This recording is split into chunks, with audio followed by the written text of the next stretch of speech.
Ketika Allah mengkhabarkan kepada malaikat bahwa Allah akan menciptakan khalifah untuk bumi, para malaikat bertanya, apakah engkau ingin menciptakan makhluk yang merusak bumi dan saling mengalirkan darah? Tujuan malaikat bertanya bukan bentuk protes atau hasud kepada calon khalifah sebagaimana pendapat para ahli tafsir, melainkan untuk mengetahui hikmah penciptaannya sebagai khalifah di bumi. Mengapa malaikat dalam pertanyaannya menyebutkan mengalirkan darah? Karena malaikat membandingkannya dengan peristiwa yang sudah pernah terjadi, bahwa bumi pernah dihuni oleh makhluk sebelum Adam, yakni para jin, yang menempati bumi 2000 tahun sebelum penciptaan Adam. Namun mereka saling menumpahkan darah. Kemudian Allah mengutus para malaikat untuk melemparkan para jin itu ke berbagai pulau di tengah lautan. Kemudian malaikat berkata, sedangkan kami selalu mentasbihkan, memuji dan mensucikan engkau. Jika penciptaan khalifah bumi agar menyembah engkau, maka kami tidak pernah jenuh menyembahmu siang malam. Allah menjawab, aku mengetahui apa yang engkau tidak ketahui. Kemudian Allah menampakkan kemuliaan Adam dibandingkan malaikat dalam hal pengetahuan. Allah berfirman, dan Allah mengajarkan semua nama kepada Nabi Adam. Ketika malaikat disuruh untuk menyebutkan nama, maka mereka berkata, Maha Suci Allah, tidak ada pengetahuan bagi kami kecuali pengetahuan yang telah engkau berikan. Maka ketika malaikat tidak mampu menyebutkan nama-nama, tibalah giliran Adam untuk menyebutkan nama-nama.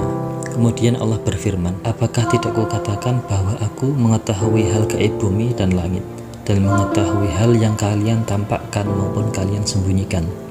Muncullah rasa malu oleh malaikat karena sebelumnya mereka berpikir bahwa tidak ada makhluk Allah yang lebih pintar darinya. Kemudian Allah memerintahkan malaikat untuk bersujud kepada Adam. Maka semuanya menuruti perintah Allah kecuali iblis yang membangkang dan merasa lebih mulia ketimbang Adam. Kemudian Allah bertanya, mengapa kamu enggan sujud kepada Adam ketika aku menyuruhmu? Iblis menjawab, aku lebih mulia daripada Adam. Engkau jadikan aku dari api sedangkan Adam dari tanah. Syahbaz Bisri berpendapat, iblis telah menggunakan kias atau logikanya, dan dialah makhluk pertama yang mempraktekkan logika. Makna dari peristiwa ini adalah iblis memandang dirinya dengan cara analogi. Dia berpandangan dirinya lebih mulia ketimbang Adam sehingga menolak sujud walaupun mendapatkan perintah dari Allah. Kias atau analogi jika bertentangan dengan nas atau ketetapan Allah, maka kias tersebut tidak bisa digunakan. Kemudian Allah mengusir iblis dari surga dan melaknatnya hingga hari kiamat. Menurut Imam Syahr bin Hausyab, iblis dulunya adalah golongan jin yang menjadi khalifah di bumi. Ketika Allah mengutus malaikat untuk menumpas jin dan membuangnya ke berbagai pulau di lautan, iblis juga termasuk di dalamnya. Namun iblis tidak dibuang ke lautan, melainkan para malaikat menahannya di langit hingga Allah menciptakan Adam dan menyuruh malaikat bersujud termasuk iblis, lalu iblis menolaknya.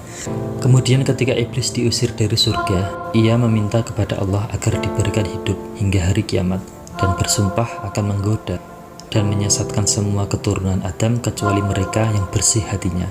Kemudian Allah berfirman, akan kusediakan neraka jahanam untukmu dan keturunan Adam yang mengikutimu. Kemudian Allah mengusirnya dari surga setelah apa yang telah dicapainya.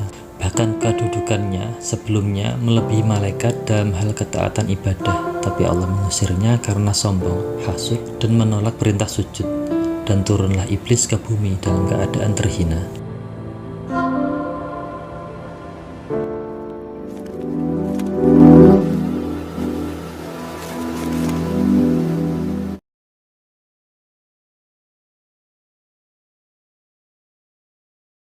Mengapa ilmu logika atau analogi haram dipelajari? Tahukah kalian siapa yang pertama kali mempraktekkan logika? Iblislah pelakunya. Dia yang pertama kali memakai logika. Hal itu terjadi ketika iblis diperintahkan untuk sujud kepada Nabi Adam dan iblis menolaknya. Iblis beralasan bahwa ia lebih mulia ketimbang Adam karena dia diciptakan dari api sedangkan Adam dari tanah. Iblis menggunakan analoginya bahwa dirinya lebih mulia dibandingkan Adam sehingga ia menolak sujud walaupun Allah memerintahkannya untuk sujud. Itulah analogi iblis.